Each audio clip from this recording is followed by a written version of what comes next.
GST, যার পুরো অর্থ হচ্ছে goods and services tax.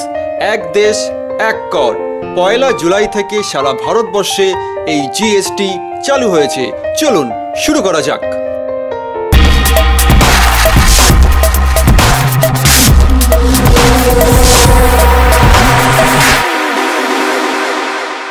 GST, যার পুরো অর্থ হচ্ছে গুডস অ্যান্ড সার্ভিসেস ট্যাক্স, এক দেশ এক কর। আবার কারোর মতে পরোক্ষ কর ব্যবস্থার স্বাধীনতার পর সবচেয়ে বড় সংস্কার। দীর্ঘদিন টানাটানির পর অবশেষে 1 জুলাই থেকে চালু হলো জিএসটি বিল।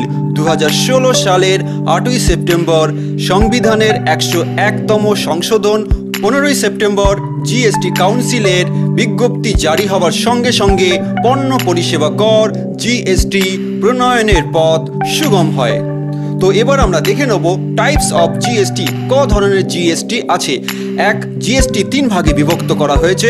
এক হচ্ছে CGST, central goods and services tax, এই ট্যাক্স কেন্দ্র সরকার নেবে। 2, SGST, state goods and services tax, রাজ্য সরকার এই ট্যাক্স আদায় করবে। 3 নম্বর হচ্ছে IGST, integrated goods and services tax, এই কর সিজিএসটি প্লাস এসজিএসটি করের যোগফল, যা কেন্দ্র নেবে। এবার আমরা একটু জিএসটি সম্পর্কে বিস্তারিত জানব। ধরুন একই রাজ্যে কোনো প্রোডাক্ট উৎপাদন হচ্ছে, সেই প্রোডাক্ট সেই রাজ্যেই বেচাকেনা হচ্ছে, সেই ক্ষেত্রে সিজিএসটি আর এসজিএসটি ট্যাক্স বসবে। অর্থাৎ ট্যাক্স কিছুটা কেন্দ্র পাবে আর কিছুটা রাজ্য সরকার পাবে। যদি কোনো রাজ্যের প্রোডাক্ট অন্য রাজ্যে বেচাকেনা করা হয় তাহলে সেই ক্ষেত্রে বসবে আইজিএসটি। এই জিএসটিতে কত পার্সেন্ট ট্যাক্স দিতে হবে আমরা একটু দেখে নেই। এই জিএসটিতে আছে 0.25% tax, 3% tax, 5% tax, 12% tax, 18% tax আর 28% tax. 0% tax, 5% tax, 12% tax, 18% tax আর 28% ট্যাক্সের যে প্রোডাক্টের উপরে বসেছে সেই প্রোডাক্টের তালিকা দীর্ঘ।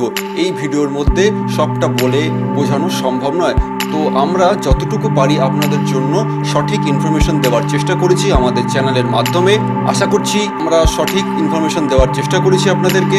আশা করছি জিএসটির উপর এই ভিডিওটি আপনাদের খুব ভালো লেগেছে। অবশ্যই আপনারা আপনাদের ফ্রেন্ডসদেরকে এই ভিডিওটি শেয়ার করবেন। আমাদের চ্যানেল টেক হেলথ এন্টারটেনমেন্টকে সাবস্ক্রাইব করতে ভুলবেন না। লাইক করবেন, কমেন্ট করবেন, শেয়ার করবেন। আর আমাদের চ্যানেলের ভিডিও সবার আগে পাওয়ার জন্য আপনারা বেল আইকনে ক্লিক করবেন। ধন্যবাদ।